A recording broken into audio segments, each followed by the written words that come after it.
Meanwhile, what happens to Sheikh Hasina? She landed in India because remember, India and Bangladesh have shared ties. Prime Minister Modi and Sheikh Hasina have been allies and friends. But after she was forced to flee from Dhaka, she arrived in Delhi, and this was, of course, on an emergency basis. Her aircraft landed at Hindon Airbase yesterday evening. Soon after, she also met the National Security Advisor Ajit Doval. We do not know of what her next move is going to be because there's a lot of speculation if she has asked for or has been provided asylum in the United Kingdom. But remember, this is not just about politics. This is about India's internal security too. The border that we share with Bangladesh, the Border Security Force has heightened an alert status at the Eastern Command.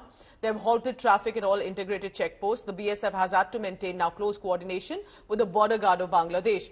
Also remember, for example, the state of Meghalaya has imposed a night curfew along with the border it has with Bangladesh to ensure security and prevent any cross-border incidents that could happen. Remember, we could also expect an influx of refugees in this case. So that's the big news. Remember, so while many have said, and we've been putting out all views here, India is not taking a position, a decision yet on what unfolded in Bangladesh. But I can tell you, if there is on one side people's power, people's movement that the supporters have said against a dictator, here what shows is also disturbing. To pull down, break Mujibur Rahman statue, many who've been observers of Bangladesh politics would say this was unthinkable, this was unprecedented. There could have been arch rivals, political differences, but Mujibur Rahman was considered above all. In 1971, he was called as the founding father of the neighbor nation of Bangladesh, which was earlier called East Pakistan, and it was, as we know and remember, a bloody war against Pakistan for liberation of Bangladesh. Ashutosh Mishra joins me. He's presently in Delhi updating us about the whereabouts of Sheikh Hasina and her welfare. Ashutosh, what do you think happens here on? Because India is also watching this closely. It is, after all, a neighbor nation. We cannot interfere directly, but we have been friends and allies.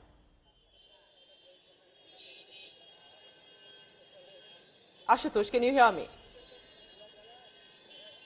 All right, I'll go across to my colleague in just a short while. Ashutosh, if you can hear me, what do you think is going to be possibly India's strategy now? Because, you know, one, it is not just any nation, even not just any neighbor nation. Bangladesh's liberation and independence had a lot to do with India because of India's support. So how do you think in 2024 India is going to go about it while the situation is turning worrisome in different parts?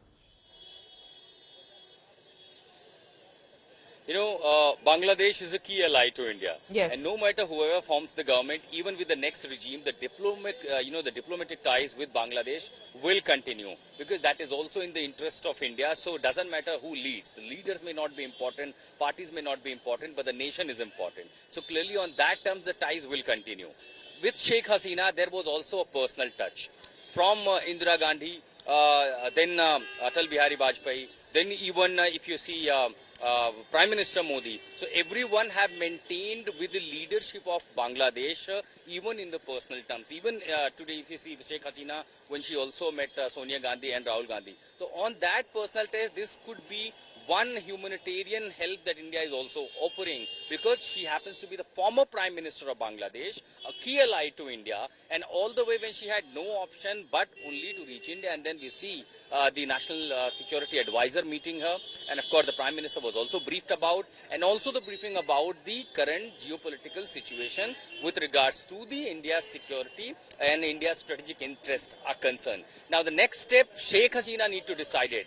The initial report suggests that she is seeking asylum in the United Kingdom.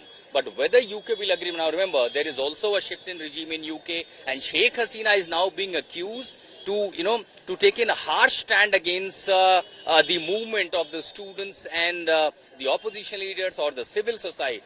So on that term, there could be also a pressure on the UK whether they will easily agree on the request of Sheikh Hasina to grant asylum because her sister already a British citizen. But asylum is really a major decision that the UK needs to take in. Also, if you see, everyone that is opposing Sheikh Hasina has been saying that she rigged the election, There was no transparency during the election. The special forces were, taken to the university campus by the helicopters. They were firing. Several innocent people were killed. So, although on the accusation, there will be also a pressure build up on the UK as well. But for now, what India can more do? Whether Sheikh Hasina seeking asylum in India, that's very unlikely.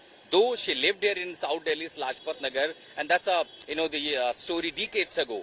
That scenario looks very difficult at this stage. For now, what we see, the Sheikh Hasina will be only looking possibility and explore the option. Eventually, remember, Ashutosh, as much as this is about Bangladesh, India will also see how it needs to remain safe and stable, specifically with our borders with Bangladesh. It's not just Bengal, it's other states as well in the northeast, which shares borders with the neighbor nation.